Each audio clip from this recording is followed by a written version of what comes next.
Garuda, sayap api dari langit Nusantara. Sebelum laut mengenal pantai, sebelum langit mengenal batas, ada dunia yang hanya diisi cahaya dan keheningan. Dunia pertama, tempat di mana doa belum memiliki kata dan waktu belum mengenal arah. Di sanalah dua saudari ilahi dilahirkan dari napas semesta. Mereka menari di antara kabut, diiringi nyanyian yang belum pernah terdengar oleh manusia. Yang pertama bernama Kadru, berkulit seperti batu giok, matanya menyimpan kilau racun para naga. Yang kedua bernama Winata, bercahaya lembut seperti embun fajar. Dari senyumnya tumbuh cahaya yang menenangkan langit.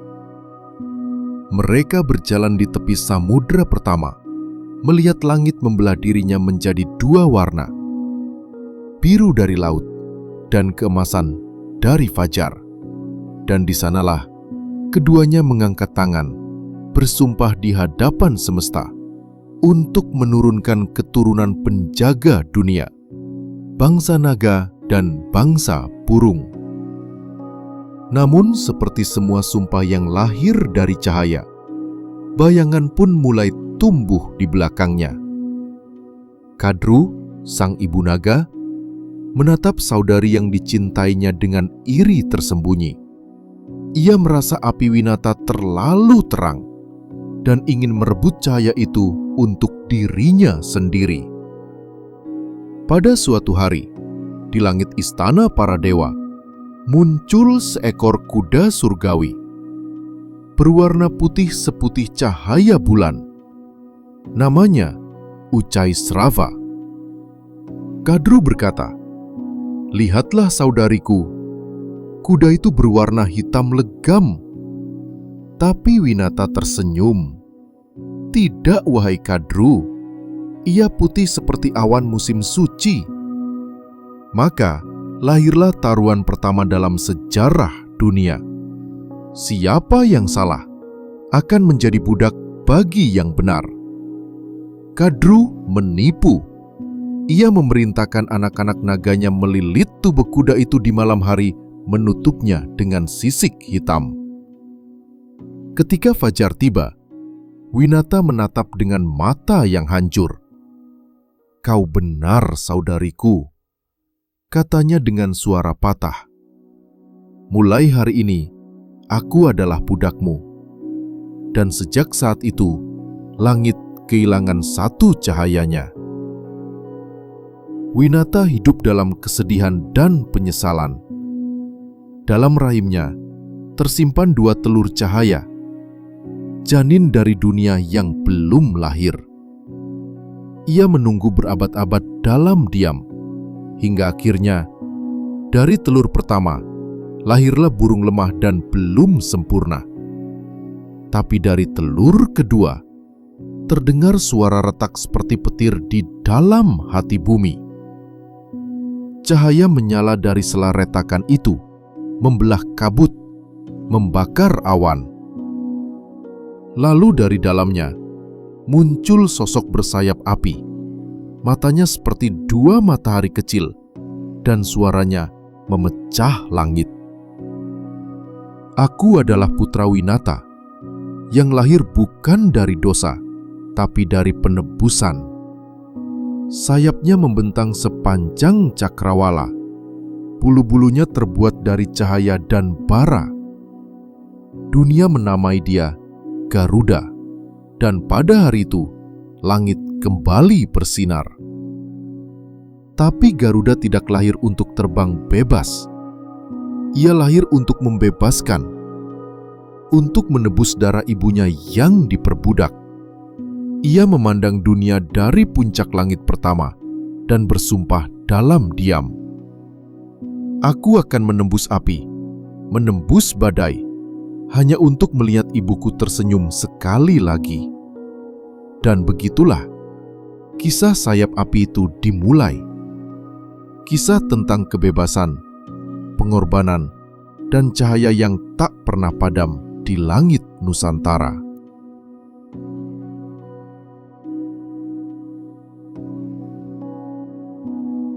Bab 1. Rahim Langit, lahirnya Sang Penebus. Malam berganti fajar, dan Winata masih duduk di tepi langit. Rantai yang melingkari pergelangan kakinya telah menjadi satu dengan tanah. Ia menatap dua telur bercahaya di pangkuannya. Dua denyut kecil yang menjadi satu-satunya alasan untuk bertahan. Telur pertama telah ia pecahkan sebelum waktunya, dan dari sana keluar burung mungil yang setengah terbentuk. Sayapnya belum sempurna, matanya belum mengenal dunia. Anak itu menatap ibunya, menangis, lalu pergi, bersumpah tidak akan kembali sebelum waktunya tiba. Dan kini hanya tersisa satu telur yang memancarkan cahaya keemasan, berdenyut seperti jantung bumi itu sendiri. Winata berbicara pada telur itu setiap malam, bukan dengan suara, tapi dengan cinta yang tak lagi membutuhkan kata. Anakku, jika kelak kau lahir, jangan warisi penderitaanku. Jadilah cahaya yang memecahkan rantai ini.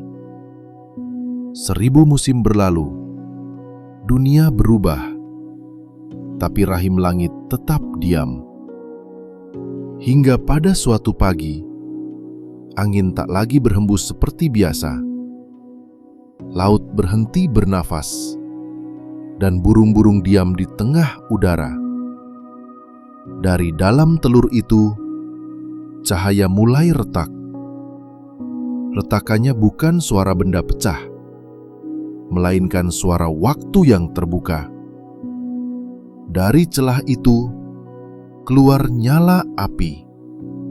Bukan api yang membakar, tapi api yang menenangkan. Ketika telur itu pecah sepenuhnya, langit menjadi terang. Gunung-gunung bergetar. Laut bergulung seolah ingin berlutut. Dan di tengah cahaya itu, lahirlah makhluk yang tak menyerupai siapapun. Sayapnya selebar langit. Bulu-bulunya berwarna keemasan, tapi ujungnya menyala seperti bara. Ia menangis, dan air matanya berubah menjadi bintang kecil yang jatuh ke bumi. Dunia menyebutnya Garuda. Langit berguncang, dan suara dari atas awan berkata, "Wahai makhluk bersayap api, engkau lahir bukan dari dosa, tapi dari air mata yang ingin menebus cinta." Garuda menatap ibunya. Di matanya, Winata melihat seluruh semesta. "Ibu," katanya perlahan, "mengapa tanganmu terikat? Mengapa matamu tak berani menatap langit?" Winata menunduk. Suaranya bergetar seperti dedaunan diterpa angin. "Anakku, aku adalah budak. Aku kalah karena keluguanku. Aku terikat oleh tipu daya Kadru, saudari ibumu yang iri pada cahaya kita." Garuda diam lama. Sayapnya perlahan terlipat. Lalu ia berlutut di hadapan ibunya. "Jika dunia memperbudakmu karena cahaya, maka aku akan menyalakan api untuk membebaskannya." Sejak saat itu, Garuda tak lagi hanya anak burung dari langit. Ia menjadi janji yang hidup. Janji bahwa cinta sejati tak akan berdiam dalam rantai. Ia terbang untuk pertama kalinya. Sayapnya memecah awan, dan setiap kepakan menyalakan kilau di langit Nusantara. Burung-burung kecil bersembunyi. naga-naga di bawah bumi gemetar. Tapi di tengah kekuatan itu, Garuda tidak berteriak, tidak marah. Ia hanya menatap rantai ibunya dan bersumpah dalam diam, "Aku akan menemukan Amerta, air kehidupan yang disimpan oleh para dewa. Dengan itu, aku akan menebus kebebasanmu, Ibu." Langit terbuka. Cahaya turun seperti hujan emas. Garuda terbang meninggalkan sarang pertama, menuju dunia yang bahkan para dewa pun takut menapakinya. Dan di bawah langit yang mulai senja, Winata menatap bayangan anaknya yang memudar di horizon. "Terbanglah, anakku. Semoga sayapmu tak patah sebelum keadilan turun ke bumi." Dan begitulah awal kisah api itu. Dari rahim langit yang terpenjara, lahir penebus yang bersayap cahaya.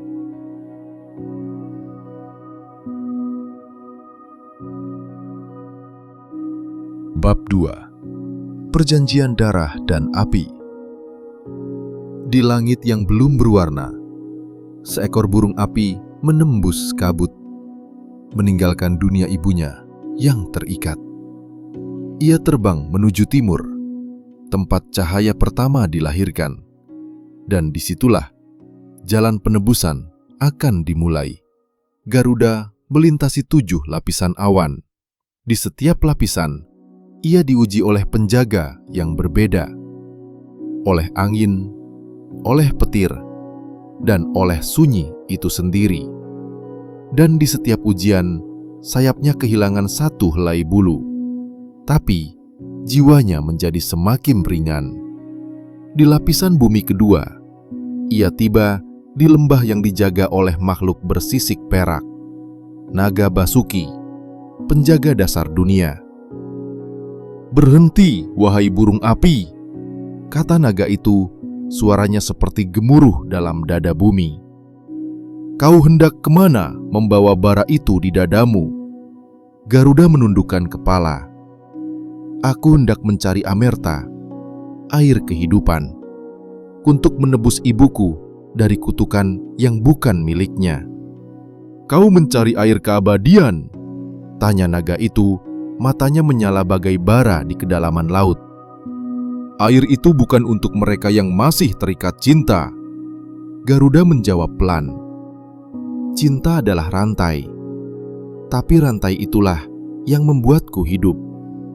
Naga Basuki terdiam lama, lalu ia menunduk dan membuka jalan yang tersembunyi di bawah bebatuan. "Jika kau memang benar dalam niatmu, maka temuilah Antaboga, sang dewa bawah bumi. Ia akan mengujimu dengan api sejati." Garuda menuruni terowongan cahaya merah. Dindingnya hidup, bernafas, berdenyut seperti jantung bumi. Di ujung jalan itu, berdiri sosok tua berkulit seperti batu vulkanik. Matanya seperti bara yang tak pernah padam. Ia adalah Sang Hyang Antaboga.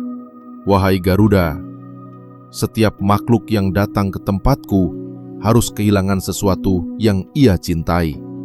Garuda menatap tanpa takut. "Ambillah apapun dariku, asal bukan cahaya di dalam hatiku." Antaboga tersenyum, lalu mengangkat tangannya. Api keluar dari telapak tangannya, bukan api panas, tapi api pengetahuan. Api itu menyentuh sayap Garuda. Dalam sekejap, bulu-bulunya terbakar, tubuhnya jatuh ke tanah, dan suaranya memecah kesunyian. Tapi Garuda tidak menjerit. Ia hanya memejamkan mata, menahan rasa perih yang berubah menjadi cahaya. Dari luka-luka itu tumbuh bulu baru, lebih kuat, lebih berkilau. Bulu yang bukan lagi milik makhluk fana. Antaboga menatap dengan kagum. "Sekarang, engkau bukan lagi burung biasa. engkau telah menjadi roh dari langit itu sendiri." Garuda bangkit. Tubuhnya kini berkilau seperti matahari di tengah badai. Ia menatap Antaboga dan berkata dengan rendah hati, "Aku tidak ingin menjadi dewa. Aku hanya ingin membebaskan ibuku." "Maka terbanglah," kata Antaboga. "Tapi ingatlah, kekuatan yang kau bawa kini adalah perjanjian. Darah dan api tak akan pernah terpisah. Kekuatanmu adalah kasih, dan kasih sejati selalu berkorban." Garuda membentangkan sayapnya yang baru. Setiap bulunya memancarkan cahaya, dan di tengah dadanya terbentuk simbol api berputar, tanda bahwa ia kini telah menjadi penjaga langit. Langit bergemuruh, petir menari di antara awan, dan dari atas dunia suara para resi berkata dalam angin, "Burung cahaya telah bangkit, keadilan mulai mencari jalannya sendiri." Garuda menatap ke arah barat, tempat para dewa menyimpan rahasia Amerta. Ia tahu, perjalanan belum berakhir. Ujian berikutnya menantinya di dunia langit, tempat kekuasaan dan kesombongan berdiam. Namun malam itu, sebelum terbang, Garuda berdiri di tepi tebing batu, menatap bintang-bintang di atasnya. "Jika api ini akan membakarku, biarlah. Asal cahaya terakhir dari ibuku kembali bersinar." Dan di bawah cahaya bulan kuno, Garuda menutup matanya, lalu terbang menembus malam. Dari darah dan api, lahir perjanjian suci, bahwa tidak ada api yang lebih murni dari cinta seorang anak, dan tidak ada langit yang terlalu tinggi untuk ditebus oleh kesetiaan.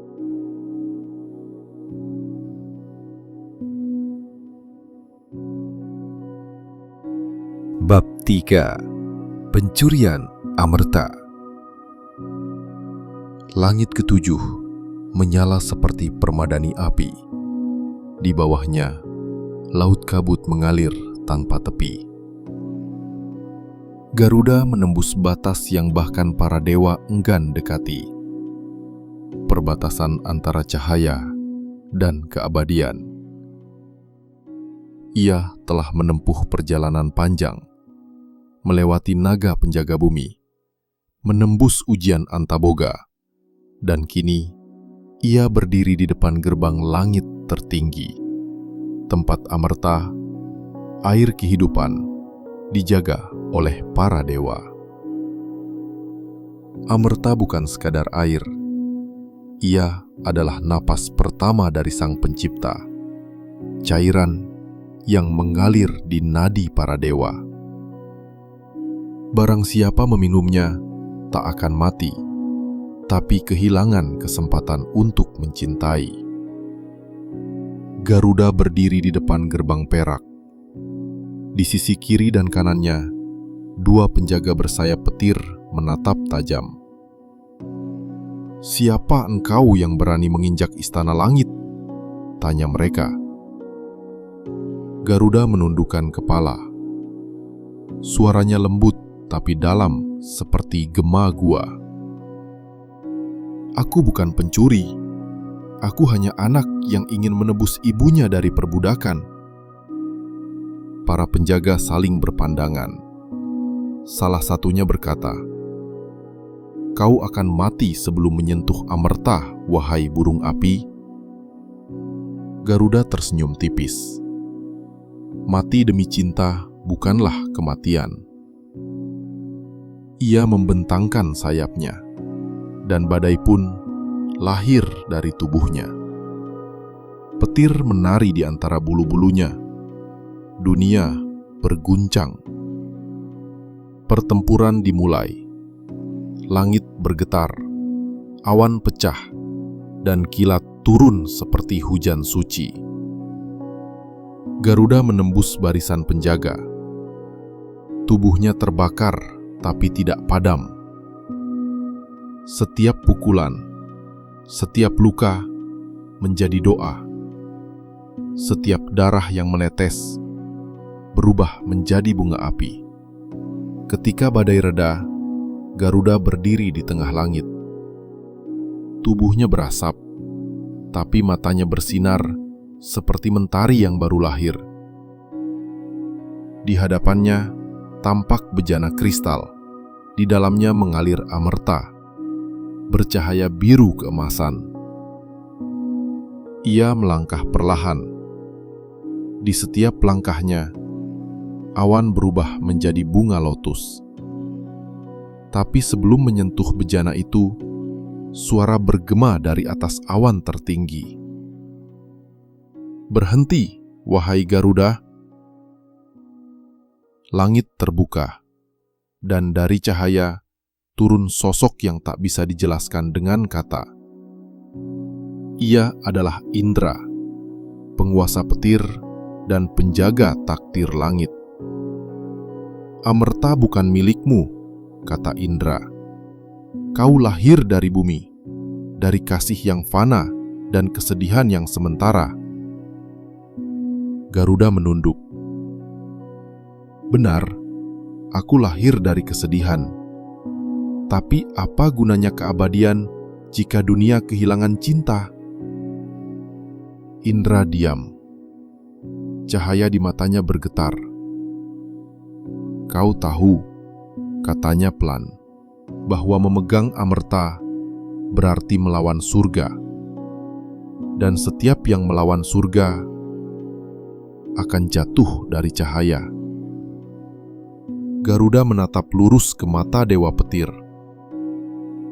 "Lebih baik jatuh dengan cinta daripada hidup tanpa makna." Ia terbang menembus cahaya. Angin membentuk pusaran raksasa, dan dalam kilatan biru, ia meraih bejana amerta. Langit membisu. Waktu berhenti sesaat. Di tangan Garuda, air keabadian bergetar seperti hidup. Tapi di momen itu, sesuatu yang tak terduga terjadi. Ia melihat bayangan ibunya dalam air amerta. Wajah Winata tersenyum, tapi air matanya mengalir lembut, seolah berkata, "Kau tidak perlu menjadi abadi untuk menebus cinta." Garuda menatap bejana itu lama sekali. Lalu, perlahan, ia menutup mata dan meletakkan amerta di atas altar batu langit. "Aku tidak ingin keabadian," katanya pelan. "Aku hanya ingin kebebasan bagi mereka yang kucintai." Dari kejauhan, rantai yang membelit kaki Winata di bumi hancur menjadi debu cahaya. Laut bergelombang lembut, dan bumi bersinar seperti baru dilahirkan. Indra turun dari langit, menatap makhluk itu dengan takjub. "Engkau makhluk pertama yang menolak keabadian, maka aku beri kau kehormatan yang lebih tinggi dari dewa manapun. Mulai hari ini, kau akan terbang di antara dunia dan surga, menjadi tanda keseimbangan." Garuda menunduk hormat. Di matanya, air mata dan cahaya bercampur menjadi satu. Ia berkata, "Aku hanya ingin satu hal, wahai Indra, agar langit dan bumi tak lagi."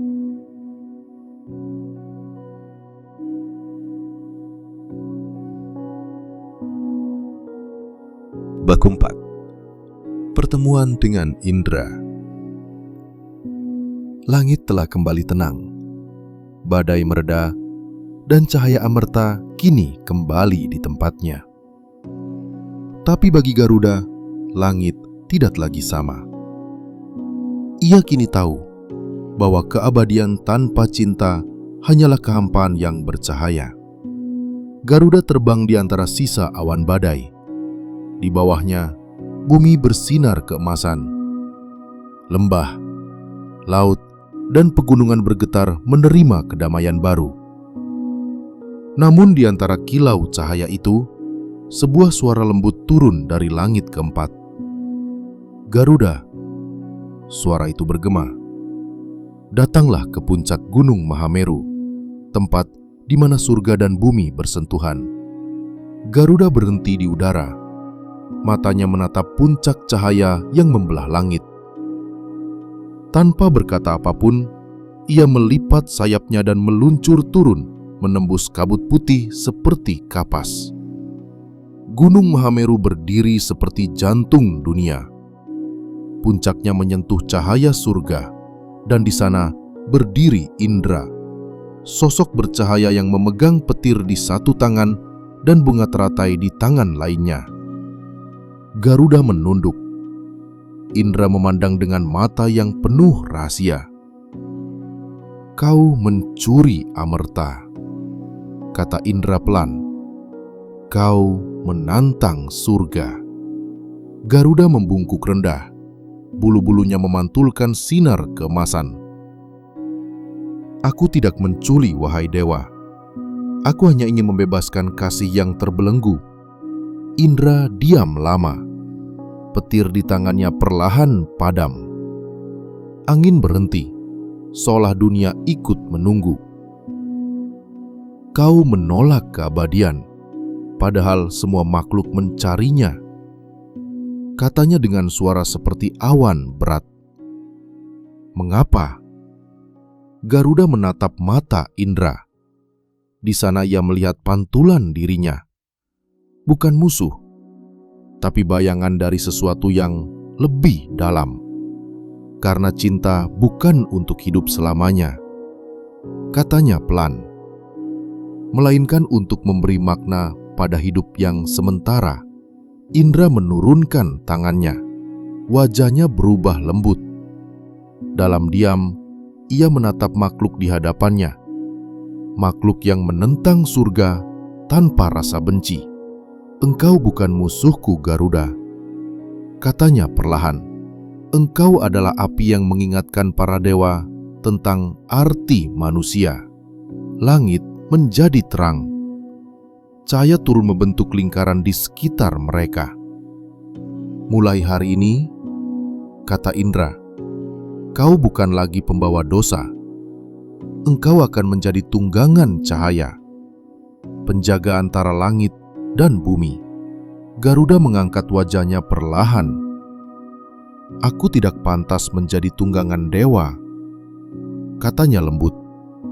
"Aku hanya ingin menjadi sayap bagi keadilan." Indra tersenyum kecil. "Maka jadilah sayap bagi dunia. Terbanglah bukan untuk dirimu, tapi untuk menyeimbangkan langit dan bumi." Dalam momen itu, dua kekuatan besar yang dulu berhadapan kini bersatu dalam cahaya yang sama. Indra mengangkat tangannya, dan dari telapak tangannya muncul kilatan kecil petir, bukan untuk menghancurkan, melainkan untuk diberi. Petir itu terbang ke dada Garuda, membentuk tanda bercahaya. Tanda ini, kata Indra, adalah ingatan langit. Setiap kali dunia kehilangan arah, sayapmu akan bersinar untuk menuntunnya. Garuda menunduk hormat. Aku menerimanya bukan sebagai kehormatan, tapi sebagai janji. Indra mengangguk. Dan janji itu akan kau bayar bukan dengan darah, tapi dengan kesetiaan pada keseimbangan. Maka dunia menyaksikan perjanjian suci itu. Langit dan bumi bersentuhan, api dan petir bersatu, dan dua makhluk yang berbeda kini berbagi satu jiwa. Garuda membentangkan sayapnya perlahan. Cahaya dari tubuhnya menyelimuti langit Mahameru. Indra berdiri di tengahnya, tangannya terangkat dalam doa. Dan di bawah mereka, bumi bergetar lembut, bukan karena amarah, tapi karena kebahagiaan yang tak bisa diucapkan. Indra berkata terakhir kali, "Jika kelak manusia melupakan langit, terbanglah dan ingatkan mereka dengan cahaya sayapmu." Garuda menjawab, Dan jika langit melupakan bumi, aku akan terbangkan doa agar mereka bersatu kembali. Sejak hari itu, Garuda bukan lagi simbol amarah atau pembalasan, melainkan penyeimbang dunia. Ia terbang di antara petir dan cahaya, menjadi saksi abadi bahwa kekuatan sejati tidak lahir dari perang, tapi dari pengampunan. Dan di atas Gunung Mahameru, dua sinar masih bersinar berdampingan hingga kini. Satu berwarna emas api, satu berwarna biru petir. Cahaya keduanya menyatu di ufuk, menandai lahirnya perjanjian abadi antara langit dan bumi.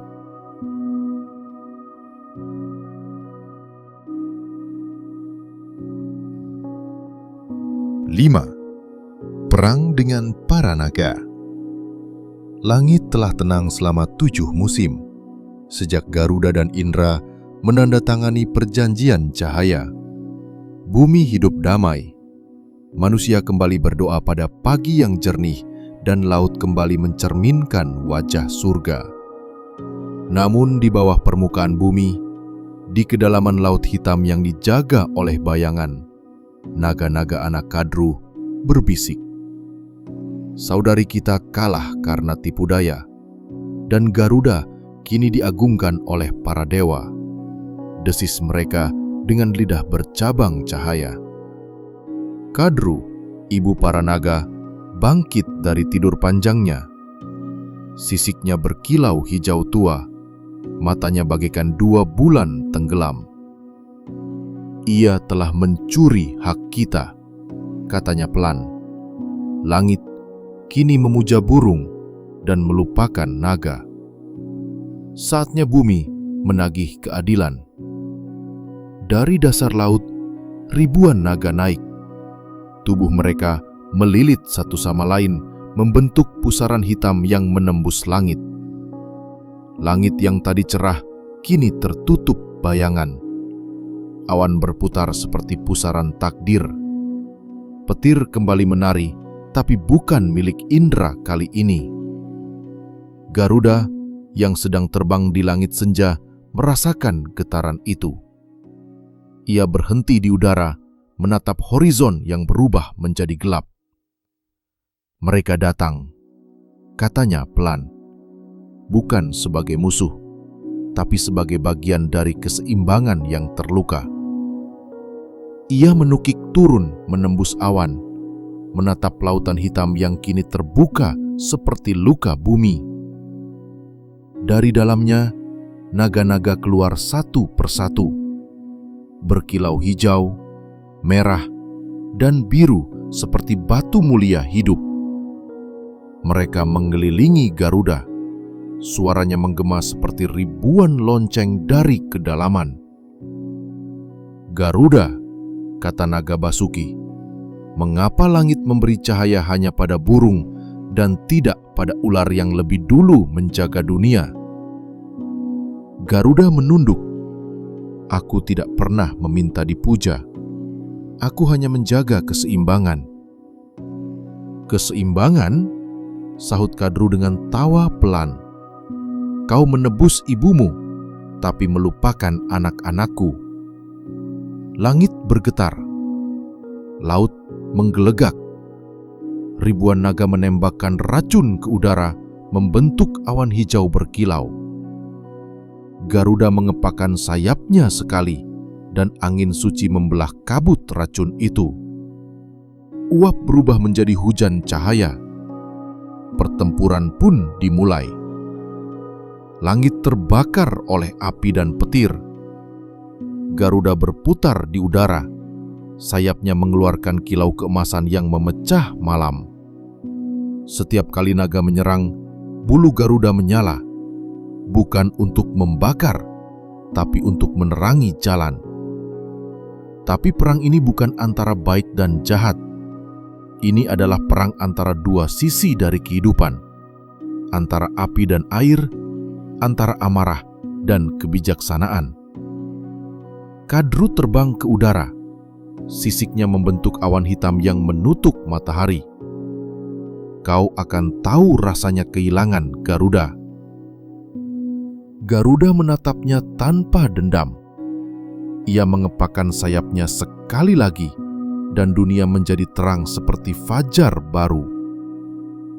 Cahaya dari sayapnya menembus kegelapan. Naga-naga berhenti sejenak, karena di tengah perang itu mereka melihat sesuatu. Wajah Garuda penuh air mata. "Aku tidak ingin menghancurkan kalian," katanya. "Aku hanya ingin kita semua bebas dari dendam." Kadru bergetar. Racunnya menguap menjadi kabut putih. Ia menatap Garuda lama, lalu perlahan menunduk. Laut kembali tenang. Racun berubah menjadi embun. Naga-naga turun ke laut, dan bumi sekali lagi menghela napas lega. Garuda melayang diam di langit. Tubuhnya lelah, tapi hatinya damai. "Kini aku tahu," katanya pelan, "bahwa tidak semua perang bisa dimenangkan dengan kekuatan." Ia menatap horizon, di mana matahari kembali naik. Cahaya keemasan menembus awan terakhir. Dan di bawah cahaya itu, Garuda membuka sayapnya perlahan, memantulkan warna pelangi dari bekas luka pertempuran. Langit bersih kembali. Dan dari jauh, suara naga terdengar seperti doa. "Semoga penjaga langit tetap terbang di atas kami." Malam pun tiba. Garuda terbang menuju langit ketujuh, membawa ketenangan di dadanya.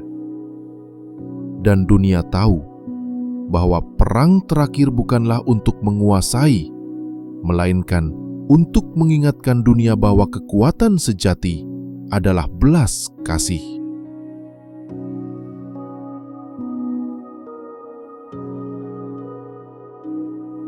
Bab 6. Lambang Nusantara. Waktu berlalu, dan dunia berubah.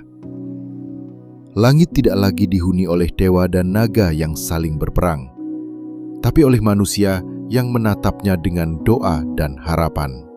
Garuda tidak lagi terbang di langit yang bisa dilihat mata. Tubuhnya telah melebur menjadi cahaya yang melintasi zaman. Namun, setiap kali fajar muncul di ufuk timur, warna keemasannya adalah sisa dari sayap Garuda yang masih bergetar di cakrawala. Zaman berganti, gunung berubah bentuk, laut naik dan surut. Tapi semangat Garuda tidak tenggelam bersama waktu. Ia bersembunyi di dada manusia Nusantara, di dalam darah mereka yang menolak tunduk, dan di napas mereka yang mencintai kebebasan. Ketika penjajahan datang dan langit tampak redup, suara Garuda berbisik di antara pepohonan. "Bangkitlah, wahai anak bumi. Sayapmu mungkin belum tumbuh, tapi hatimu masih mampu terbang." Dalam setiap jiwa yang melawan penindasan, ada sepasang sayap tak terlihat. Mereka bukan burung, tapi manusia.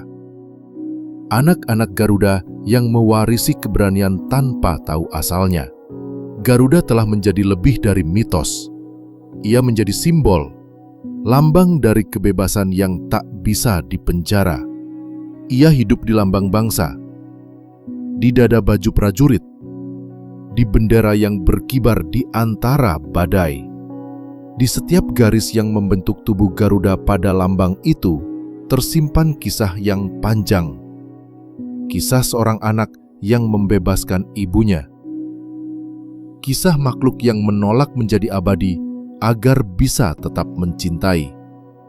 Dan kini, setiap kali seseorang berdiri menatap merah putih berkibar di antara denyut jantung mereka, Garuda bernafas lagi. Garuda bukan hanya legenda di langit. Ia adalah sikap hidup. Tidak tunduk pada kegelapan, tidak menyerah pada ketakutan. Ia adalah keberanian untuk tetap jujur, bahkan ketika dunia meminta kita berlutut. Dari Aceh hingga Papua, dari pulau ke pulau, dari desa kecil hingga kota megah, sayap Garuda menyentuh semuanya. Ia tidak lagi terbang di langit mitos, tapi di atas kepala para manusia yang masih berani bermimpi. Bagi mereka yang terus berjalan meski tak tahu arah, Garuda adalah cahaya kecil di dalam dada. Ia tidak bersuara, tapi keberaniannya mengalir dalam darah, menjadi kekuatan diam yang menolak padam. Kini, ketika fajar menyingsing di timur Nusantara, setiap sinar mentari yang jatuh di wajah anak manusia adalah ciuman lembut dari sayap Garuda. Ia tidak membutuhkan bait pujian.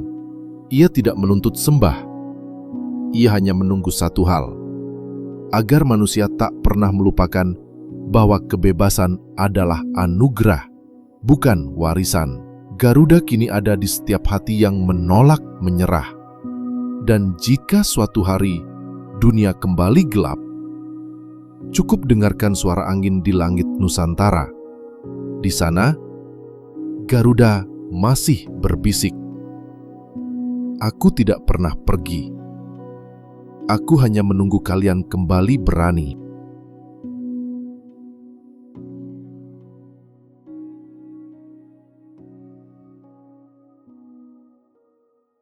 Bab 7.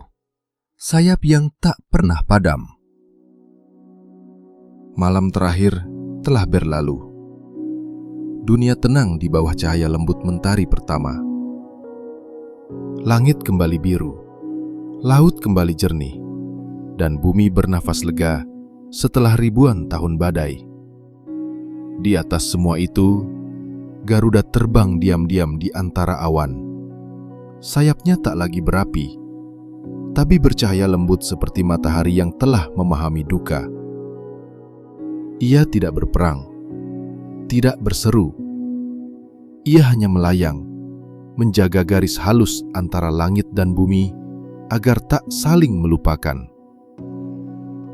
Dulu, Garuda dikenal karena kekuatannya, tapi kini dunia mengenalnya karena kesabarannya.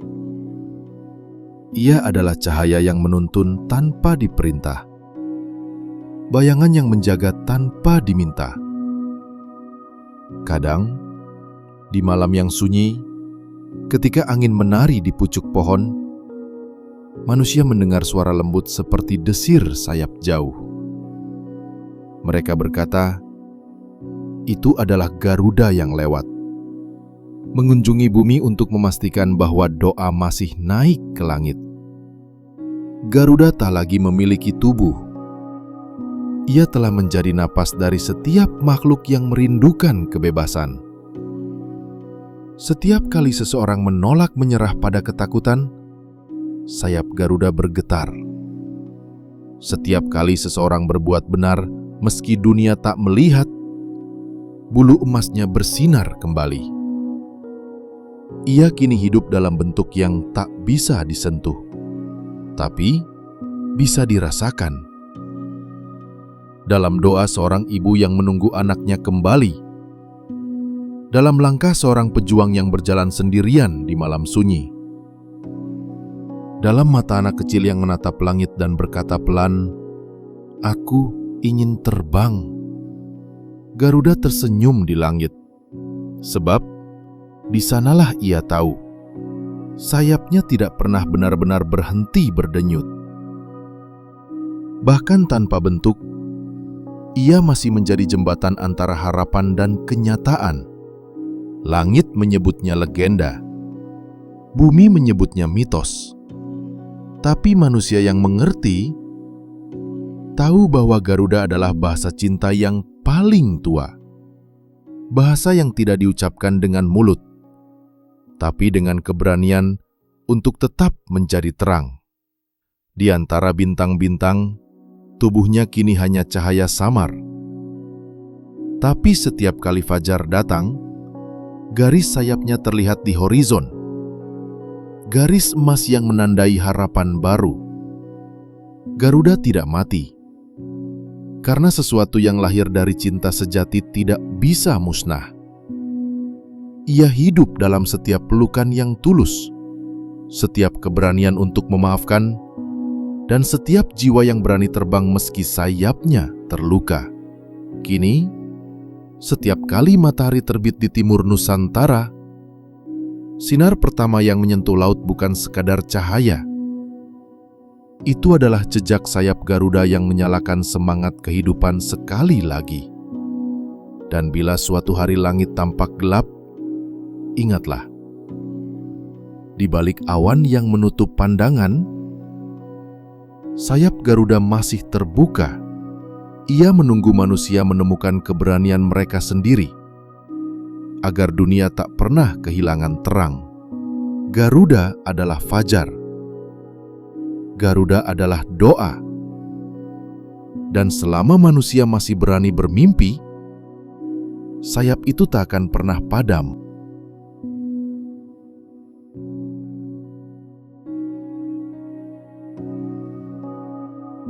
Epilog. Doa dari langit selatan. Senja telah datang. Langit perlahan memudar dari emas menjadi ungu lembut. Di kejauhan, garis cahaya terakhir menyentuh laut.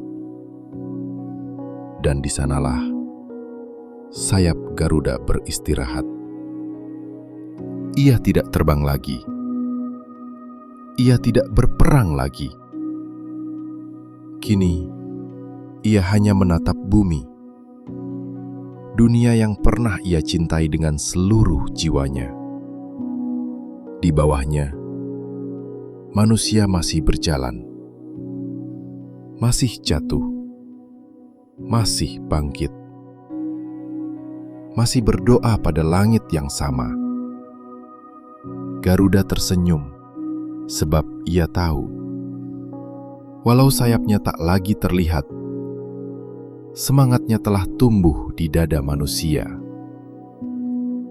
Ia mendengar tawa anak-anak di pesisir, melihat petani menanam padi di bawah matahari.